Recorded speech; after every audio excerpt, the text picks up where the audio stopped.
ಮಾಡೋದೆಲ್ಲ ಮಾಡಿ ಮಳ್ಳಿ ತರ ಆಡ್ತೀಯ. ಈ ಮನೆಯಲ್ಲಿ ರಾಣಿಯಾಗಿ ಬರಿಬೋದು ಅನ್ಕೊಂಡಿದ್ಯಾ? ಇವತ್ತು ತೋರಿಸ್ತೀನಿ ನಡಿ. ಇವತ್ತೇ ಕೊನೆ. ಇನ್ ಯಾವತ್ತಾದ್ರೂ ಈ ಮನೆಯಲ್ಲಿ ಕಾಣಿಸ್ಕೊಂಡ್ರೆ ಸಾಯಿಸ್ಬಿಡ್ತೀನಿ.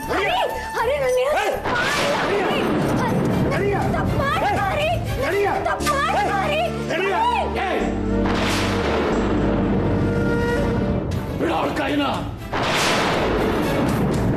ಪ್ರೀತಿ ಕೊಟ್ಟು ಸಾಕು ಯೋಗ್ಯತೆ ಅಲ್ಲ ನಿನಗೆ. ಬಿಡೋಳ ಕೈನ ಬಿಡು ಅಂದ.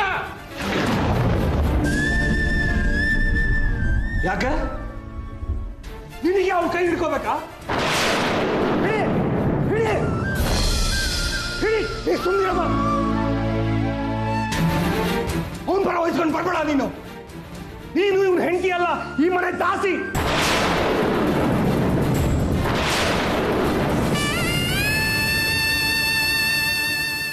ನೀನು ನನಗೆ ತಲೆ ಸರಿ ಇಲ್ದಿದ್ದಾಗ ಇವಳು ಹುಡ್ಕೊಂಡು ಚಂದ್ರಗಿರಿ ಕೇರಿಗೆ ಹೋಗಿದ್ದೆ.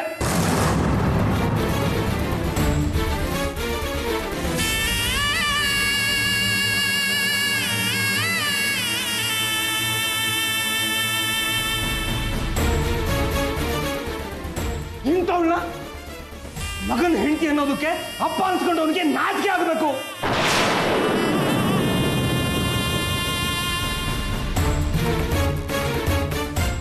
ಯೋಗ್ಯತೆಯ ಮೌಲ್ಯ ಗೊತ್ತಾ ನಿನ್ಗೆ? ನೀನ್ ಮಾಡಿದ ಕರ್ಮದಿಂದ ಇವಳು ಈ ಮನೆ ಪಾಲ್ದಾರಳಾದ್ಲು. ಇಲ್ಲಾಂದ್ರೆ ಈ ಮನೆ ಹೊಸಲು ತುಳಿಯೋ ಯೋಗ್ಯತೆ ಐತಾ ಇವಳಿಗೆ? ಈ ಚಂದ್ರಗಿರಿ ದೇವದಾಸಿ ನನ್ನ ಕಣ್ಣು ಮುಂದೆ ಇರ್ಕೊಡ್ದು. ನೋಡ್ತಿರೋ ಮಾತುಗಳಾಗ್ಲಿ ನಡ್ಕೋತಿರೋದಂತೂ ಮೊದಲೇ ಸರಿ ಇಲ್ಲ.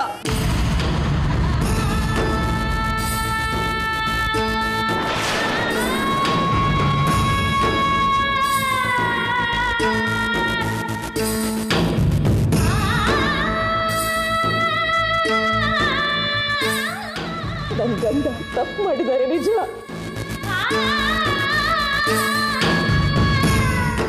ಅದೇ ಅವ್ರೀಗ ಹೇಗಿದ್ದಾರೆ ನೋಡೋ.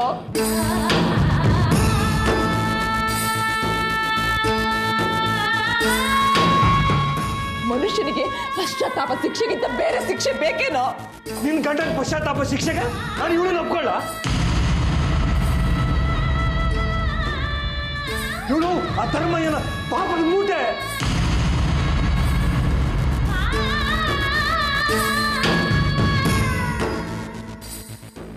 ಅದು ನನ್ನ ಮೇಲೆ ಯಾಕೆ ಹೇಳ್ತೀರಾ? ಇವಳು ಅನ್ಯಾಯವಾಗಿ ನನ್ನ ಬದುಕಿಗೂ ಕಾಲಿಟ್ಟಿದ್ದಾಳೆ, ನನ್ನ ತಂಗಿ ಬದುಕಿಗೂ ಅನ್ಯಾಯ ಮಾಡ್ತಿದ್ದಾಳೆ.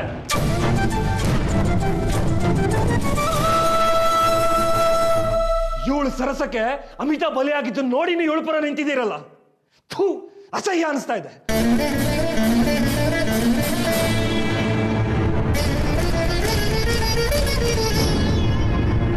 ಯಾವ ಘನತೆಗೆ ಒಬ್ಳು ದೇವದಾಸಿ ಕಾಡುಮಲ್ಗೆ ಎಸ್ಟೇಟಿಗೆ ಸೊಸೆ ಆಗ್ಬೇಕು ಹೇಳಿ?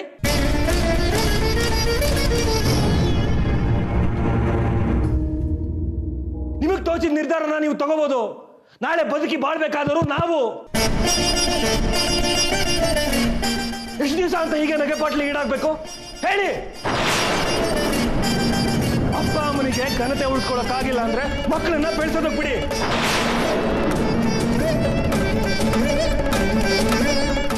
ಇವಳು ಮಾಡಿದ ಅನಾಚಾರಕ್ಕೆ ನನ್ನ ತಂಗಿ ಹಿಂಸೆ ಅನುಭವಿಸ್ತಾ ಇದ್ದಾಳೆ. ಊರ್ನವರೆಲ್ಲ ಅನಿಷ್ಟೆ ಮದುವೆಗೆ ಮುಂಚೆ ಗಂಡನ ತಿನ್ಕೊಂಡ್ಲು, ಅಪಶಕನ ಬಾಯಿ ಬಂದಂಗೆ ಮಾತಾಡ್ತಿದ್ದಾರೆ. ಅವಳು ಹಿಂಸೆಯಿಂದ ಬದುಕ್ತಿದ್ದಾಳೆ.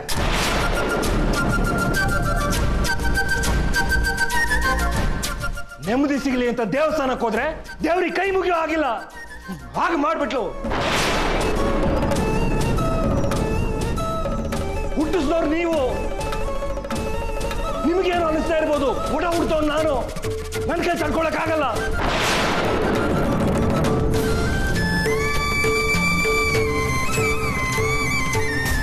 ಅದಕ್ಕೆಲ್ಲ ಇವಳು ಕಾರಣ ಅಲ್ವೋ? ಹೌದು, ಇವಳೇ ಕಾರಣ. ಇವಳು ಈ ಮನೇಲಿ ಇರ್ಕೋದು. ಇವಳು ನನ್ ಸೊಸೆ. ಇವಳನ್ನ ಮನೆ ಬಿಟ್ಟು ಹೋಗು ಅಂತ ಹೇಳಕ್ಕೆ ನೀನ್ ಯಾವನೋ ಅದನ್ನ ಹೇಳೋ. ಅಮ್ಮ, ಇವಳ ದೆಸೆಯಿಂದ ನನ್ನ ತಂಗಿ ಚಿತ್ರಹಿಂಸೆ ಅನುಭವಿಸ್ತಿದ್ದಾಳೆ.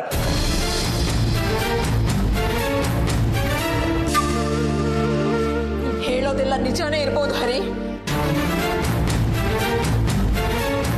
ಇದಕ್ಕೆಲ್ಲ ಕಾರಣ ನನ್ನ ಸೊಸೆ ಅನ್ನೋದು ನಿಜ. ಆದ್ರೆ ಆ ಸೊಸೆ ಕಲ್ಪನಾ ಅಲ್ಲ, ಅರ್ಚನಾ.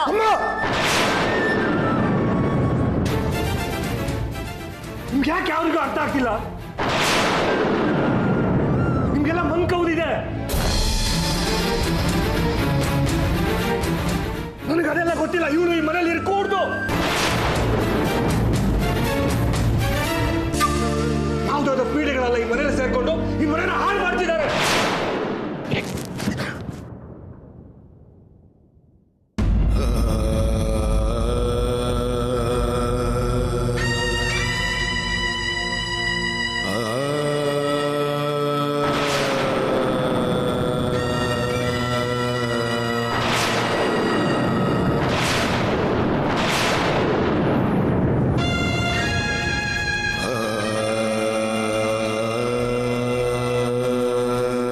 ಕೇಳೋ ಇಲ್ಲಿ,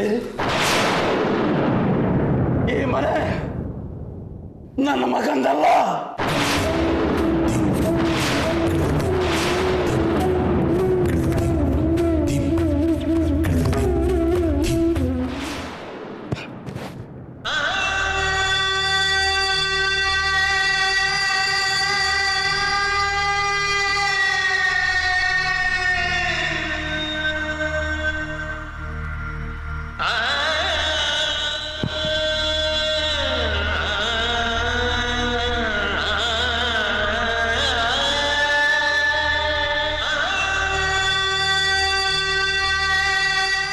ಧರ್ಮಯಂದು ಧರ್ಮಯಂದು ಧರ್ಮಯಂದು ಧರ್ಮಯಂದು ಧರ್ಮಯಂದು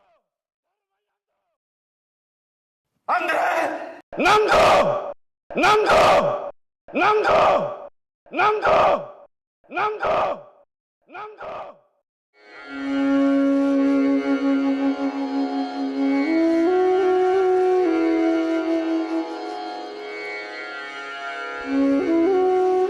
ಜಾಸ್ತಿ ಮಾತಾಡಿದ್ರೆ ನೀನು ಮನೆ ಬಿಡ್ಬೇಕಾಗತ್ತೆ.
ನೀನು ಸ್ವಲ್ಪ ಕೂತ್ಕೊ ಇಲ್ಲಿ. ಮನೇಲಿ ಬಂದ್ರೆ ನಿನ್ನ ರಗಳೆ, ಅಲ್ಲಿ ಹೋದ್ರೆ ಅಪ್ಪನ ರಗಳೆ. ಏನ್ ಮಾಡ್ಬೇಕು ನಾನು? ಮನೆ ಅಂದ್ರೆ ಹಿಂಸೆ ಆಗ್ಬಿಟ್ಟಿದೆ ನನಗೆ. ಕಲ್ಪನಾ ದೆಸೆಯಿಂದ ನಾವು ಅವಮಾನ ಅನುಭವಿಸ್ಬೇಕಾಗಿ ಹಾದಿನ ಬೀದಿಲಿ ಹೋಗೋರೆಲ್ಲ ಅಮಿತಾನ ಹೀಯಾಳಿಸ್ತಿದ್ದಾರೆ. ಇದಕ್ಕೆಲ್ಲ ಕಾರಣ ಕಲ್ಪನಾ ಅಂತ ಗೊತ್ತಿದ್ರು ಅವಳನ್ನ ಮನೇಲಿ ಇಟ್ಕೊಂಡು ರಕ್ಷಣೆ ಕೊಡ್ತಿದ್ದಾರೆ ಅಪ್ಪ ಅಮ್ಮ.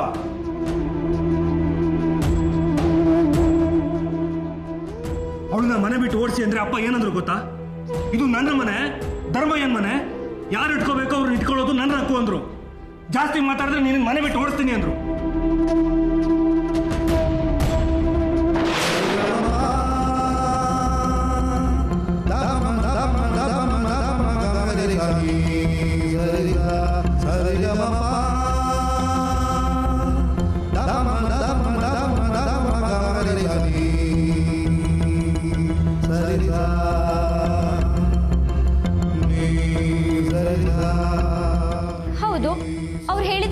ತಪ್ಪಿದೆ? ಇದು ಅವ್ರದೇ ಮನೆ ಅಲ್ವಾ? ಅವ್ರ ತಾತ ಕಟ್ಸಿದ್ದು? ಅವ್ರ ತಾತ ಕಟ್ಸಿದ್ದಾದ್ರೆ ನನಗೆ ನನ್ನ ಮುತ್ತಾತ ಕಟ್ಸಿದ್ದು. ಇರಬಹುದು ಹರಿ, ಆದ್ರೆ ಅಧಿಕಾರ ಇರೋದು ನಿಮ್ ತಂದೆ ಹತ್ರ. ನಿಮ್ಗಿನ್ನೂ ಅಧಿಕಾರ ಕೊಟ್ಟಿಲ್ಲ.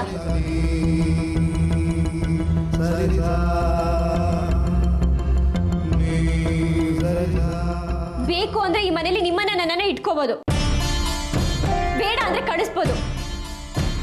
ಅದವ್ರ ಇಷ್ಟ. ನಿಮ್ಗೇನ್ ಹಕ್ಕಿದೆ? ಯಾಕಿಲ್ಲ? ನಾನು ಅವ್ರ ಮಗ ಅಲ್ಲ ಅಂತ ಹೇಳ್ದವ್ರು ಯಾರು? ಆದ್ರೆ ನಿಮ್ಗಿನ್ನೂ ಅಧಿಕಾರ ಕೊಟ್ಟಿಲ್ಲ ಅನ್ನೋದು ನೆನ್ಪಿರ್ಲಿ. ನಿಮ್ಗೆ ಯಾವ ಹಕ್ಕು ಇಲ್ಲ, ಯಾವ ಅಧಿಕಾರನೂ ಇಲ್ಲ. ನೀವೀಗ ಅವ್ರು ಹೇಳ್ದಾಗ ಕೇಳ್ಬೇಕು ಅಷ್ಟೇ. ಇಲ್ಲ ಅಂದ್ರೆ ನಾನು ನೀವು ಮನೆ ಬಿಟ್ಟು ಹೋಗ್ಬೇಕು.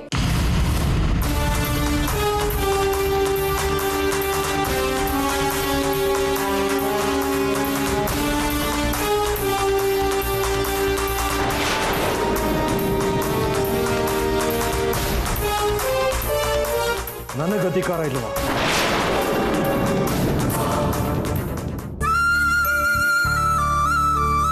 ಎಲ್ಲಿ ಹೋಗಿದ್ಯೆ? ಇಷ್ಟೊತ್ತು ಎಲ್ಲಿ ಹೋಗಿದ್ಯೆ? ದೇವಸ್ಥಾನಕ್ಕೆ. ಒಂದ್ ಮಾತು ಹೇಳ್ಬಿಟ್ಟು ಹೋಗೋದಲ್ವಾ? ಎಷ್ಟು ಚಿಂತೆ ಆಗಿತ್ತು ಗೊತ್ತಾ? ಯಾಕಮ್ಮಿ ಹೀಗೆ ಮಾಡ್ತೀಯೆ? ಹರಿ ಜೊತೆ ದೇವಸ್ಥಾನಕ್ಕೆ ಹೋಗಿದ್ದೆ. ವಿದ್ವೇರು ದೇವಸ್ಥಾನಕ್ಕೆ ಹೋಗುತ್ತಪ್ಪ?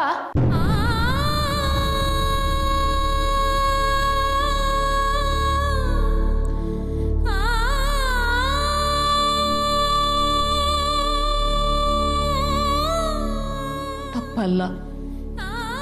ಒಂದ್ ಮಾತು ಹೇಳ್ಬಿಟ್ಟು ಹೋಗ್ಬೋದಾಗಿತ್ತಲ್ಲ ಅಂದೆ.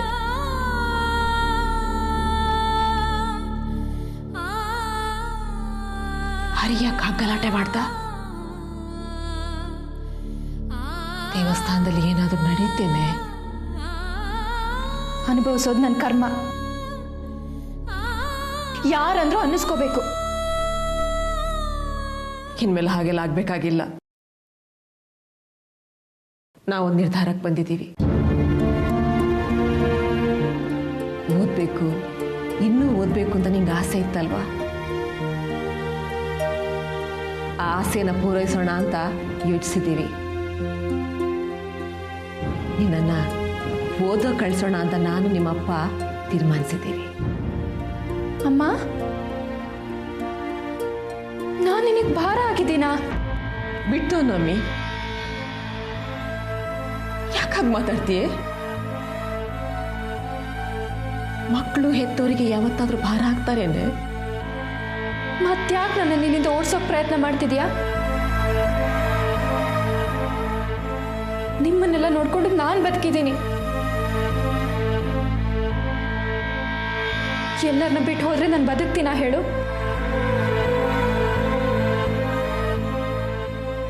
ಪ್ರಾಣವು ಪ್ರೀತಿ ಸಿಗ್ಲಿಲ್ಲ. ಅಪ್ಪ ಅಮ್ಮನ ಪ್ರೀತಿನಾದ್ರೂ ಸ್ವಲ್ಪ ದಿನ ಸಿಗ್ಲಮ್ಮ. ಪ್ಲೀಸ್. ಆಯ್ತು ಕಂದ, ಹಾಗೆ ಆಗ್ಲಿ. ನಿನ್ ಮನ್ಸಿಗೆ ನಾವು ನೋವು ಮಾಡಲ್ಲ. ನೀನು ಇಲ್ಲೇ ಚೆನ್ನಾಗಿರ್ತೀಯ ಅಂತಾದ್ರೆ ಇಲ್ಲೇ ಇರು. ಅಮ್ಮ, ನನ್ನನ್ನು ಎಲ್ಲೂ ಕಳ್ಸಲ್ಲ ಅಂತ ಮಾತು ಕೊಡ್ತೀಯಾ? ಕಂದ, ಎಲ್ಲೂ ಕಳ್ಸಲ್ಲ. ಹಾಗೆ ನನ್ಗೊಂದು ಮಾತು ಕೊಡ್ಬೇಕು. ನನಗೆ ಹೇಳ್ದೆ ಈ ಮನೆಯಿಂದ ಆಚೆ ಎಲ್ಲೂ ಹೋಗ್ಕೂಡ್ದು.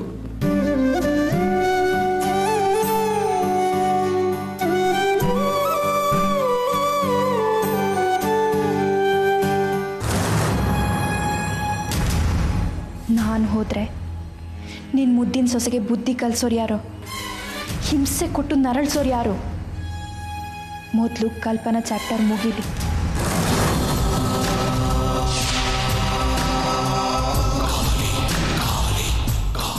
ನಿನ್ನ ಮುದ್ದಿನ ಸೊಸೆಗೆ ಬುದ್ಧಿ ಕಲಿಸೋರು ಯಾರಮ್ಮ?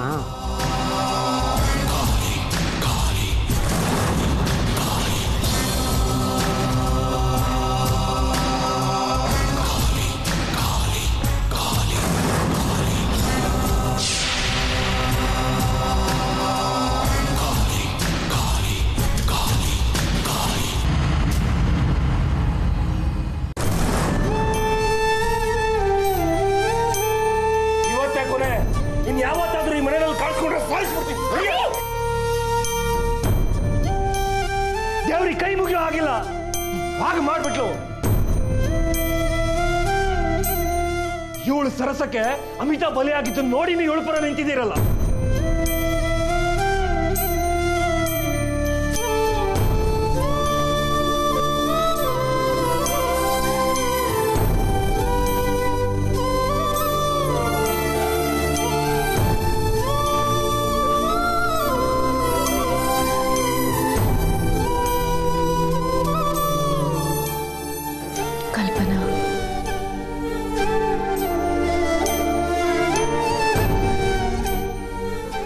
ಚಿತ್ರಕ್ಕ ಅಮಿತಕ್ಕನ ಜೀವನ ನಾನು ಹಾಳು ಮಾಡಿದಂತೆ,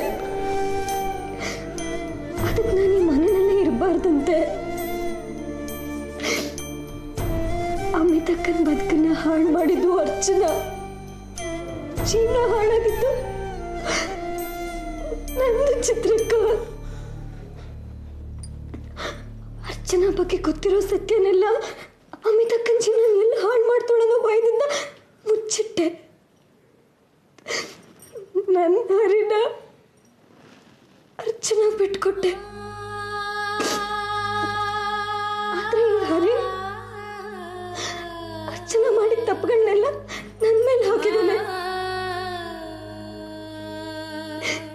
ನೀವೇ ನೋಡಿದ್ರಲ್ಲ ಚಿತ್ರಕ್ಕ, ಮದುವೆ ದಿನ ನನ್ನನ್ನು ಹೇಗೆ ಆಡ್ದವನು ಅಂತ. ಈ ಹರಿಗೆ ಬುದ್ಧಿ ಸರಿ ಹೋಗಿದೆ, ಎಲ್ರಿಗೂ ತೊಂದರೆ ಆಗ್ಬಿಟ್ಟಿದೆ. ಬುದ್ಧಿ ಕೆಟ್ಟೊಂಥರ ಆಡ್ತಾನೆ.